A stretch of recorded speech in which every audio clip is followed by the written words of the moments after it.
I work for a YouTube channel called Trigonometry. I don't know if anyone has heard of it. Might have seen Konstantin Kissin, one of the presenters of that, who's often on Question Time, popping up all over the place. We do interviews with people about politics, current affairs. In fact, we've covered the trans topic quite extensively, actually. We've had quite a lot of people on Martin's big table of books on the show. So I don't know, I think I was looking at about 6 or 7 of them we've had on the show. So we've done a lot of trans stuff. It's not even a Christian podcast, but obviously you don't have to be a Christian to be concerned about some of these things. I've actually put in the links actually at the bottom. There's some links to some interviews that might be interesting. If you haven't got time to read, for example, Trans or Time to Think, Helen Joyce and Hannah Barnes, respectively, I'd really recommend checking out some of their interviews with us. So Martin's asked me to talk about a woman's perspective on the transgender issue. We're going to look at 3 major things. So number 1, the different reasons why women and girls might experience confusion about their sex, how this ideology negatively impacts all women and girls, and hope and help going forward, because believe it or not, there's a lot of good news and things we can do to help. So number 1, women and girls identifying as trans. What kind of girls are drawn to the idea of identifying as trans? So between 2009 and 2018, the number of girls being referred for gender transition treatment rose by about 4,500%. So in 2009, it was 40. In 2018, 9 years later, 1,806. And that big hike was one of the reasons why people felt the need to do things like the Cass report and investigate into what's going on here. So there's a very big leap. And that was before the lockdown, and it was really the lockdown that caused a massive surge of it as well. So since then, it's even skyrocketed. So why is that? So I'm going to break that down into early onset, like childhood gender dysphoria, and rapid onset. Obviously, we've talked about those things a little bit already, so I won't go into definitions. But if we talk about early onset gender dysphoria, childhood gender dysphoria, we're talking about that sense of disconnection from one's sex that starts at childhood. So usually going back as far as the child can remember. And that it tends to be experienced by children who don't conform to typical sexed expectations. So perhaps sensitive, emotionally intelligent boys, and less sensitive or less emotionally intelligent girls who feel like they don't really fit in with their peer group and they tend to relate more to the opposite sex. So childhood gender dysphoria is my story, and it's still something I actually find it a bit difficult to talk about. So bear with me as I awkwardly make my way through this. So I actually, I thought I was male from a very young age. As I say, earliest, I can't remember a time before thinking that. I constantly had to remind myself that I was female. But my default mode would be thinking I was male. I remember when I was in school, must have been about 5 or 6, a teacher asked a question to the boys in the room and said, you know, which of you boys this, that, and the other? And I started answering, and the boy sitting next to me was just like, why are you answering? You're a girl. And I was like, oh, yeah, I'm a girl. Yeah, I've got to remember that. So that's kind of like what my default setting was. And girls seemed really alien to me, and I really got on with the boys. That divide only got larger as I grew up. I felt quite ashamed, or very ashamed, that I didn't fit in. And I dealt with that by making not fitting in my identity. So I refused to wear girls' clothes for a long time, and I struggled with the knowledge that I was a woman, even into my adult years. So that sense of defaulting into thinking I was male and then remembering that I wasn't kind of continued even into my mid-20s. Let's see. So I was working for the church for many years, and I was surrounded by lots of really pastoral women. and they're amazing, but I couldn't help compare myself to them because, you go to prayer meetings and staff prayer, and, there are always these women who are just so full of compassion and empathy and praying for people and really being beside them in their pain, whereas I just didn't feel anything. And so I actually I actually really felt that I was a failure as a woman because I'm a Christian and I want to love people, and Jesus says to love your neighbor, and I don't feel anything, and why do all these women feel this? So gender dysphoria didn't improve for me, but things only changed when I got to the age of 25, and then I was diagnosed with autism, which had recently been changed in the DSM from Asperger's. So obviously there's a big old spectrum with autism, but it's that high-functioning autism, as you can tell. So it was actually understanding my differences that helped me to appreciate that, I wasn't a man. I was just a rarer type of woman. And as Julie said yesterday of her, the girl that she was talking to, I thought I was trans. Turns out I'm just autistic. Who knew? So autism, I'm going to talk about that for a bit. So it's become increasingly clear that autism is a major cause of gender dysphoria. So around only about 2% of the population would thought to have autism in the general population, but reports from the Tavistock and the staff there show that 50% of those referred for puberty blockers were on the spectrum. So half of them, that's amazing. And so why is that? So I'm going to go into some of the main reasons, because this is going to be something you're going to encounter a lot. If you're dealing with young girls, you're likely going to be dealing with girls on the spectrum. So I've got here the extreme male brain theory of autism. So discovering this theory changed everything for me.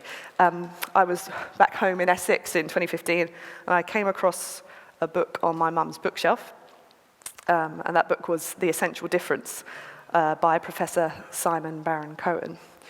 At this juncture, you have to address the elephant in the room and say, yes, they are related. And he's Sacha Baron Cohen's cousin, the comedian Ali G. So moving on from that, his full title, Professor Sir Simon Baron-Cohen, which is a mouthful, he teaches at Cambridge University. He's one of the world's leading experts in autism, and he's also one of the world's leading experts in cognitive sex differences. That is to say, how men and women think differently. And he lays out the evidence for that in the book, The Essential Difference. Through all his years of research, he made a shocking discovery that men and women are actually different in the way that they think. So I'm going to boil down the research from that book into one sentence. Are you ready? Okay. Generally speaking, men are more interested in things and women are more interested in people. Generally speaking, men have better systematizing skills and women have better empathizing skills, generally speaking. So when we talk about systematizing skills and empathizing skills, what do we actually mean? So Baron-Cohen uses the term systematizing as a shorthand for the ability to recognize patterns and understand natural and technical systems, while empathizing refers to sort of constellation of social skills, such as the ability to intuit other people's emotional states, body language, so on. So far, so obvious. So where does the autism come in, let alone the trans? So building on this research, Baron-Cohen discovered that the autistic brain actually resembles an exaggerated version of the typical male brain. That is to say, high levels of systematizing, low levels of empathizing. And that's why he coined this term, the extreme male brain theory of autism. So I've got a graph here. This is from one of the studies that he conducted with just under 5,000 participants, and it shows empathy levels here. So what we've got here is the dark red line is non-autistic women, and they have the highest levels of empathy. Dark blue line is non-autistic men, so they have less empathy than women, but they're not too far behind. Then there are, right at the beginning of the chart, those two pale ones, that's autistic men and autistic women. And you can see that they both have much lower levels of empathy.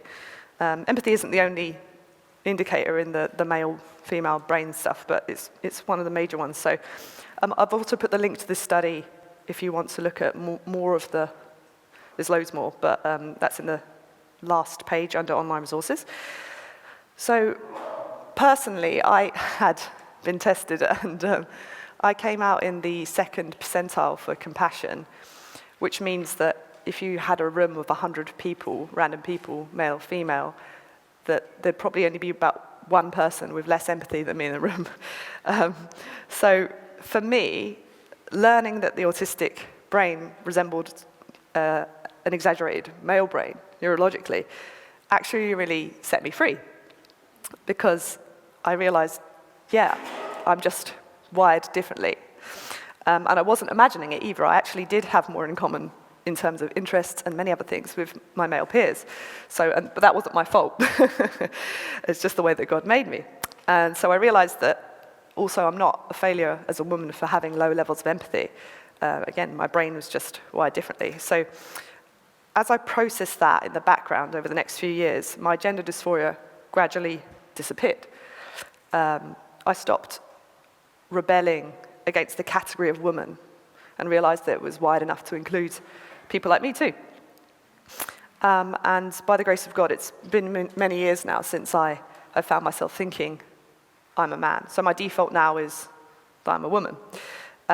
Certainly, I don't think since the pandemic, I can't remember in the last 4 or 5 years thinking that. So that's amazing. So I guess that took about, maybe about 3-4 years to work through. So it was slow, but it did happen.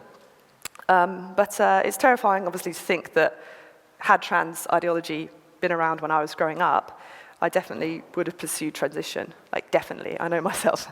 And I would have been like, that is the answer for me. So thank you, God, for saving me from that. Gender ideology was not mainstream, obviously, when I was young. By the time it became popular, my dysphoria was already on the way out. So, in fact, actually, I followed the typical trajectory for a girl who experienced gender dysphoria from childhood, like Julie was saying. So given time and space, almost all of them will just grow out of it naturally in their 20s. This is also why, as I think someone said yesterday, you very rarely find middle-aged women now coming out and saying, I'm a man, because those who experience that gender confusion at an early age, they've already outgrown it. Where's my mouse gone? So one of the reasons we've seen this huge hike in girls wanting to transition is that girls like me have been encouraged to see these distressing feelings as indicators that they were born in the wrong body and the solution is medical transition. I'm just going to go through a few things here that I'll touch on briefly, some other elements of how autism plays into this that might help you to understand how autism can cause gender dysphoria for girls. I've got here delayed impairment in social understanding. Delay or impairment. So obviously girls are typically more socially skilled, and they also demonstrate those skills earlier than the boys do. So when you've got girls starting to interact relationally and engage in talk-based play, but the boys are still sort of running around pretending to be airplanes, it's like, which do you think is an autistic girl is going to relate to more and gravitate towards? Black and white thinking, as Julie said. For me, I wouldn't have been able to actually say this in a sentence, but what I was thinking was along the lines of, I'm not like the girls, so I must be a boy, on a subconscious level. Detachment from reality. So autistic people lack what's called theory of mind. That is the ability to put oneself in other people's shoes, really.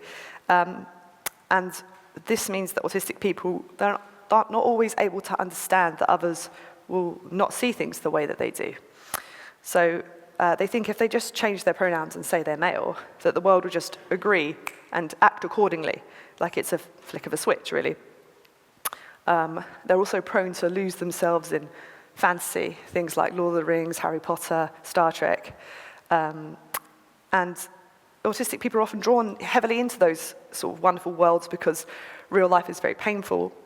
And notice that such worlds are often made up of weird and wonderful creatures who are nevertheless friends and accepted for their quirks rather than bullied or shut out. That's a big theme in fantasy. And also, when I say that they can lose themselves in fantasy, I really mean that. Like, you really can over-focus on that and forget the real world and how it operates. So it's very easy to get caught into a delusion and not see how it doesn't work in the real world. I've got masters in certain areas, massive blind spots in others. So another characteristic of autism is that hyper-focus on areas of interest. So autistic people will often dive into this world of gender, and they might be able to bamboozle you with very intellectual sounding ideas about constructs and all this kind of stuff, heteronormativity. But at the same time, they may not have considered for 1 second the idea of being permanently medicalized, made infertile potentially, or asexual, likely unsuccessful in the dating market. You might think, oh, these things are things you'd like to think about, but honestly, when I think back to the way I was thinking about it, just did not think about those things for 1 split second. And basically what I'm saying is, if it sounds like they can be very convincing, they've really thought it all through and I know what I'm doing, unfortunately, they do have massive blind spots. So that's something to sort of point out maybe to them. Disassociation from the body. So this isn't always the case, but like many autistic people, I experienced a complete dissociation from my physical body. So I thought about my body, often say this, I thought about my body as much as you probably think about the crook of your elbow. That is to say, you know it's there, you can see it, but it's irrelevant to you, and you never have any cause to think about it, and why would you? It's functioning and there's no problem. So for me, I didn't notice any changes in my body. I didn't notice any, during my puberty, I didn't notice when I got my first period. I can't tell you anything like that, but there are positives to this, which is, that some autistic people might have zero body image issues, but there's also negatives. So not realizing that your sex body is important in the world, that you're not just a brain floating around, and a lot of people, just autistic people, they're all up in their head, and so they don't realize that their body and the way their body interacts with the world actually has any bearing on anything. Difficulty with change. So autists are very fixed thinking, and they can be incredibly stubborn. I like to use the example of a crossword. So no one likes it when you fill out a crossword and you realize suddenly that one of the words from which all the other words stem is wrong, and it's an effort to go back and you have to rub it all out and you have to undo all that work. For autistic people, this is really, really hard. Once they've determined an answer, they will hold on to it very tightly, and they're likely to crowbar everything else around it, even if it's clear to the other people that it's not working. So this is why autists might cling on to that worldview, even though it's full of contradictions and problems. Nuance is overwhelming. So gender ideology offers a very simple one-line explanation of distress. So you were born in the wrong body, and the solution is transition. It's a lot easier to accept that than to face the prospect of unpicking, through years of therapy perhaps, a complex web of beliefs, expectations, emotions, stereotypes. It's very hard for autistic people, so it's much easier for them to just focus on the simple solution. So those are some of the things about autism and childhood gender dysphoria. So I'm going to come back to those in a little bit just to share some practical advice for helping girls in that boat. I'm going to sort of briefly look at the rapid onset gender dysphoria now. We've gone into it already a bit. As we said, this is the gender dysphoria that seemingly comes out of nowhere in teen years, and it accounts for another very big chunk of girls identifying as trans. So If childhood gender dysphoria could be described as feeling like the opposite sex, the rapid onset is more akin to wanting to be the opposite sex. So childhood gender dysphoria, obviously, it arises as a natural instinct. It's not taught to anyone. But rapid onset often develops as a response to negative external threats, such as some of the following. So sexual abuse. Very sadly, a trans identity can be seized upon as a means of coping with sexual abuse. So there's a female detransitioner called Prisha, who suffered sexual abuse in her childhood, and she posted this picture on Twitter. If you're just listening, it's a girl with the breasts and the bottom removed. She posted this picture on Twitter with the caption, "This is my favorite art piece and the decision I made as a child to protect myself. The art piece is called 'Take Them and Leave Me Alone.'" She said, "I was so validated at first when I became mutilated and boys and men stopped touching me." So when she says became mutilated, she means when she chose to remove those body parts. So they were, sadly for those who experience sexual abuse, they can develop an instinct to hide or destroy the body parts that can be a focus of unwanted sexual attention. So there's this idea, if I become a boy, I will be safe. In fact, for many, it's not actually that they want to be male, they just don't want to be female. I don't know if you've come across that, Julie, but I find that when you really drill down, it's not that they want to be male, they want to not be female. And to them, male bodies remind them of their childhood bodies. A flat body before it was sexualized, before all these problems came in. This isn't just anecdotal. The interim CAS report found that children referred to the Tavistock were 10 times more likely to have a parent who was a registered sex offender. So that definitely plays a part. Sexualization.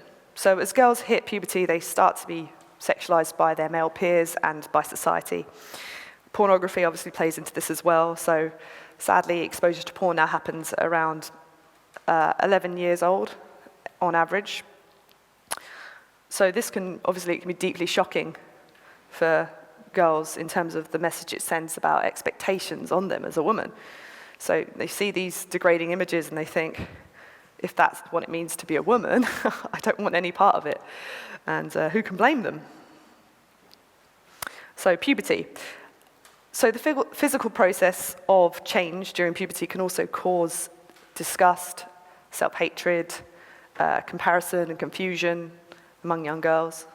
It's just more instability and cause for comparison and potential shame. Hormones.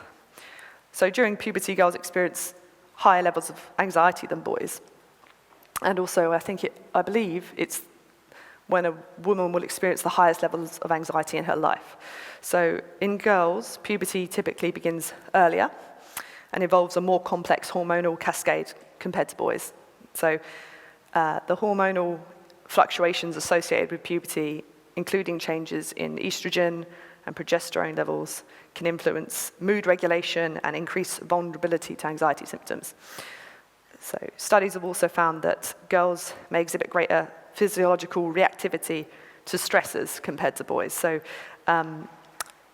including high levels of cortisol. So that's the primary stress hormone. So this heightened stress response may predispose girls to develop anxiety disorders and so on. As we've heard yesterday as well, teen girls are often struggling with eating disorders, self-harm, other mental health problems during adolescence and puberty. So then the trans is just the new avenue for that. And finally here, the social contagion element. So Abigail Schreier, whose book Irreversible Damage we have on that table, we've also interviewed her on trigonometry. She points out the way in which this identification as trans can be a social contagion amongst teenagers, like a fad or something like that. She notes what she calls cluster outbreaks. So you might even have, in secondary school, a whole friendship group of girls all identifying as trans or non-binary and stuff. Obviously, a lot of them don't have gender dysphoria, but many of them are just trying to fit in and find belonging. So in that sense, it's no different to being like a goth or something else. You're just wanting to be different and wanting to fit in. Also, we live in a world now where mental illness is actually celebrated and treated as a cool sort of identity marker amongst many young people. So you often see young people boasting about their mental health issues in their TikTok or Twitter profiles. So you might say like Kai, he, him, genderqueer, bipolar, free Palestine, or whatever the latest trend is, BLM. It's all about trying to create that identity. By the way, I'm not saying that saying free Palestine is a mental health condition, although that's up for debate. So there are, sorry, mine. These are some of the reasons why girls identifying as trans might be seized on as a sort of coping mechanism by young girls. So it could be fear for the future or pain from the past. But they're just trying to escape reality, really. It's also worth saying that with autism and these teen problems, it's not either or. So many autistic girls will grow up feeling like that misfit among girls to start with. And then these other things can come along and make trans identification even more alluring. So I think about myself, I didn't, by the grace of God, I had a very good childhood. I didn't experience any of these negative things, but I still would have been pulled into transition. And so I think if I'd had that and other things as well, experienced abuse or whatever, it would be irresistible, frankly. So I want to move now on to the effects on all women and girls. Again, I shan't go into too much detail on this, we've covered it a lot, so. I do want to stress again the autogynephilia side of things. Just because I just don't want you to be naive, because I think a lot of people, if you speak to them about adult men, wearing dresses, going into changing rooms, they're kind of thinking, well, it's kind of like your gay best friend who comes out like shopping with you. And that's just very naive. So the reality is, and again, you can speak to Julie about this, or anyone who has been following this in detail. If you're dealing with a man who is attracted to women, and they begin to transition later in life, you're almost certainly dealing with someone who's got a fetish. Julie's nodding. It's good. It's an ugly but sad truth, but it's the way it is. This is usually brought about by porn addiction, which kind of gets increasingly out of control until the next sort of thrilling step is to act out in public. So some ugly stats for you here. So a study of men who engage in cross-dressing found the following. So 16.7% admitted to exposing their genitals to a stranger. This is the study of men who engage in cross-dressing. 16.7% admitted to exposing their genitals to a stranger. This is also real life, so we're not talking about sending photos. 33.3% admitted to spying on other people sexually. And 13.9% admitted to using pain to achieve sexual arousal. And that's just those who actually are admitting this. I don't know why you'd admit some of these things, but I'm not saying this to kind of pour shame on these people. I just don't want you to be naive. I know when you say a man in a dress, like we were talking about in the scenarios yesterday, we're not saying that they're all a threat, but you just got to be realistic about this. We need to be very aware about safeguarding, get a policy, get an elder who's happy to be the bad cop, and jump in to apply that policy, quickly. Also, I've actually been called in to help with this. Someone did ask me to, through other work that I do in this sphere, a Welsh pastor contacted me to sort of say, look, we've got this guy in our church who's just come out, wife and kids, and he wants to transition, and can you help him? Can you share your story, and maybe you can reach him? And I had to say to this guy, once I'd found out a little bit more about this guy and realized that he was, definitely in it for the wrong reasons, you can't engage with people like that in the same. We're not talking about using the mechanisms of talking to vulnerable, struggling girls. They're not going to yield those results. So, we have to treat them in a different way. At the same time, it's really important to bear in mind that these men, regardless of sexual sin, they're still made in the image of God. and God still loves them. So many people struggle with sexual sin, and while obviously we have to make our boundaries and safeguarding, it is important that we still treat them with compassion and in the same way we might treat a non-trans identifying man in the congregation who has fallen into sexual sin and pornography addiction. Really brought the mood down. Women's spaces, I don't think I need to go into too much detail about the women's spaces. It's very clear that it's dangerous and a curtailment of privacy to have men in women's toilets, changing rooms, hospital wards, prisons, refuges, etc. With sport, it's also dangerous and unfair.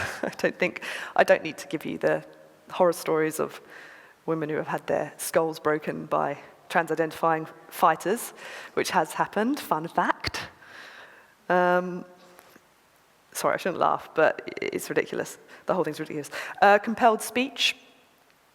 The ideology is problematic because it does ask people to lie and to go against their conscience by paying lip service to an ideology that they know is wrong, with use of pronouns or pressure at work, things like that. I'm just skipping over confusion. Sexism. So gender ideology is bad for women because it entrenches non-biblical, often sexist stereotypes. So when we as society buy into the idea that a girl might be trans because she likes playing football and climbing trees, we actually make it harder for girls to just be themselves. Hence there's this kind of growing sentiment online on Twitter of save the tomboys, is what they say. So let girls just be themselves without forcing them into a category based on stereotypes. The same obviously goes for boys as well.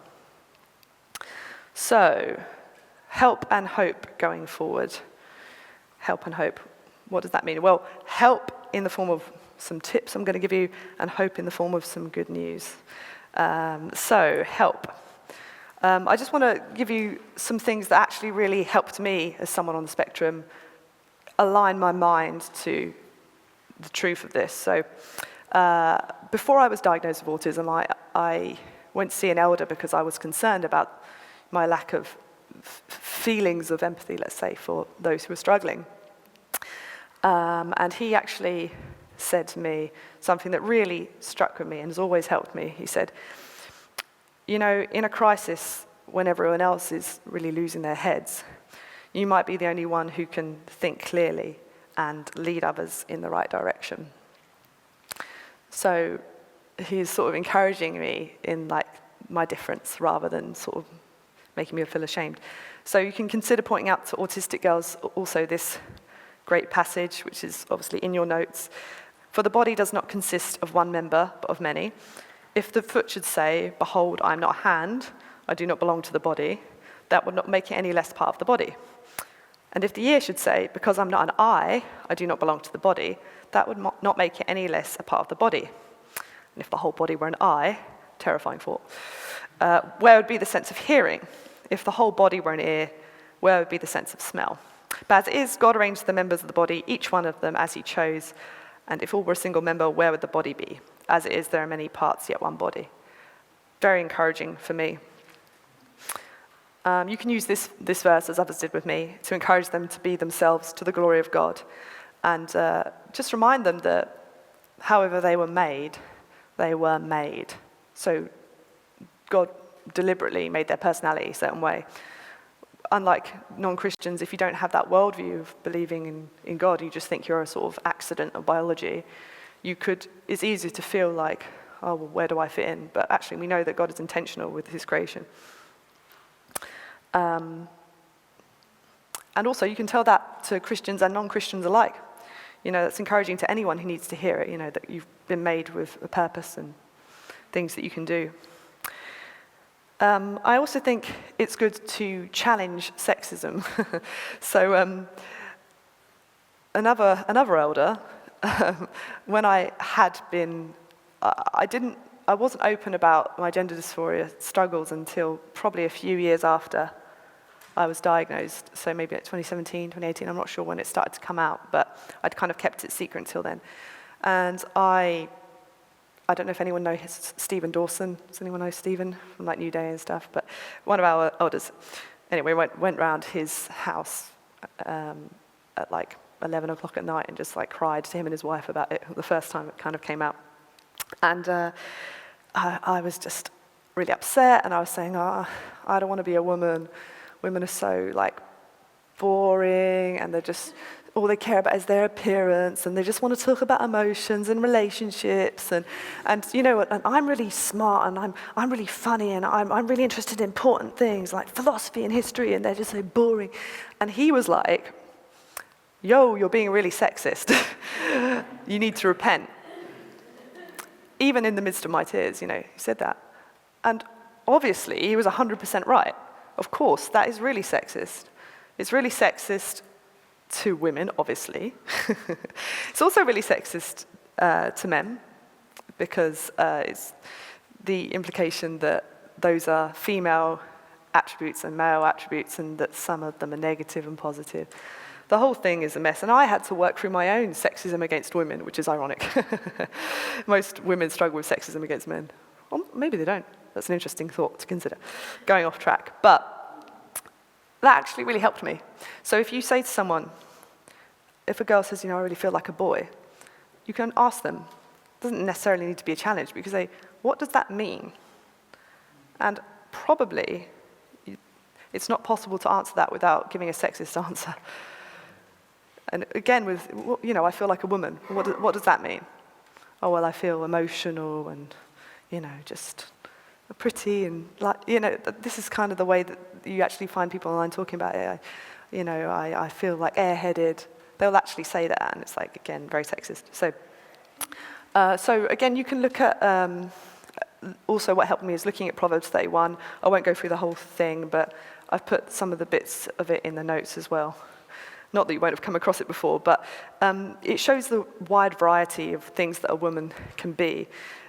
You might think, well, what does the Bible expect of women? Well, you know, well, surely religion teaches that women should just be quiet and pretty and just stand in the corner.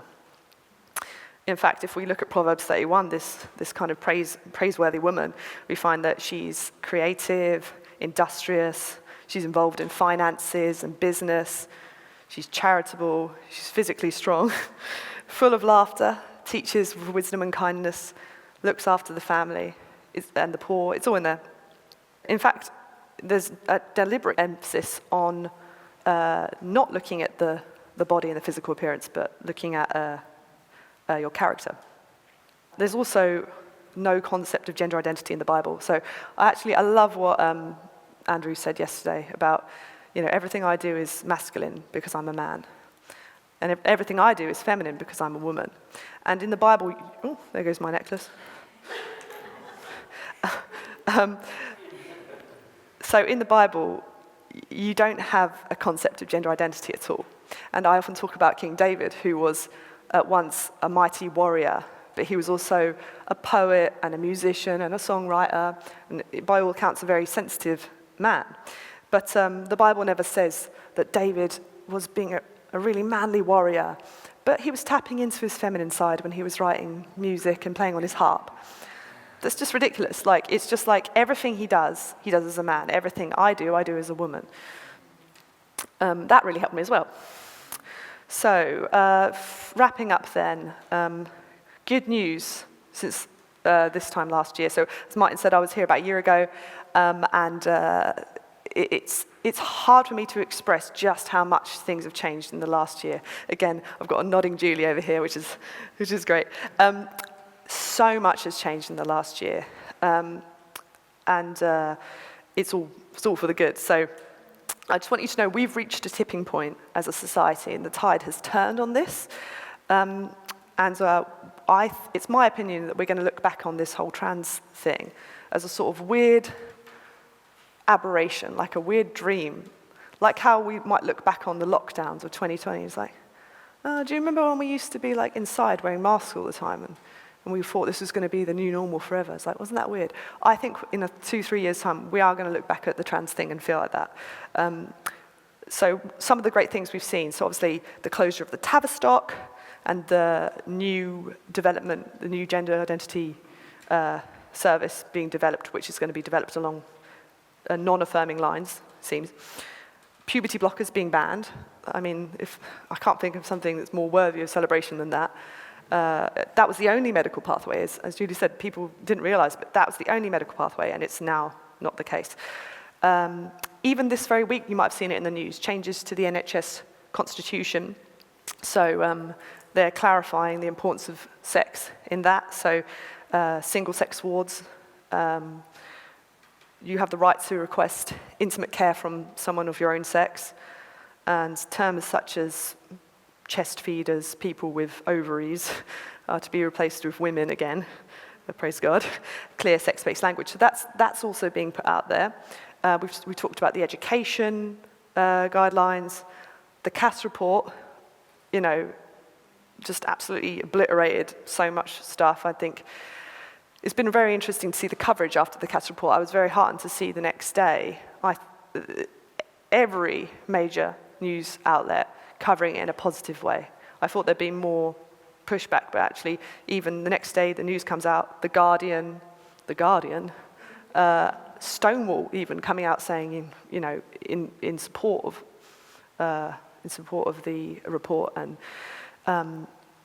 just people across the board. You know, if you saw people like Helen Joyce and Hannah Barnes and these people who've been talking about this for years, you know, on Good Morning Britain and all those kind of morning shows, it was great. So, and then on the back of that, you've seen this kind of rush from politicians and public people and personalities to sort of pretend they were on board with this the whole time, which I mean, it's cowardice and it's disingenuous, but I'm happy that they're doing it because they see which way the wind's blowing and it's not going in the way it was before.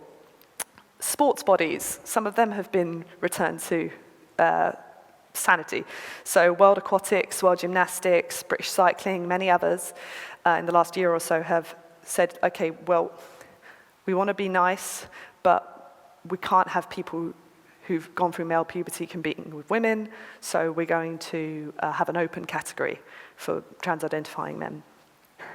Not to mention thousands of parents up and down the country who've been questioning the curriculum, writing to their schools, complaining, asking to remove, you know, I don't want my kid reading this book, or I don't want my kid in this lesson.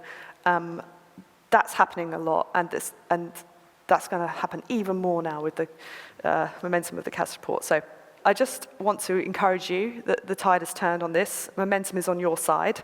You'll no longer be the bigoted Christian bringing this up, because lots of people are bringing it up. And so I want you to have confidence with that. And thus endeth my talk.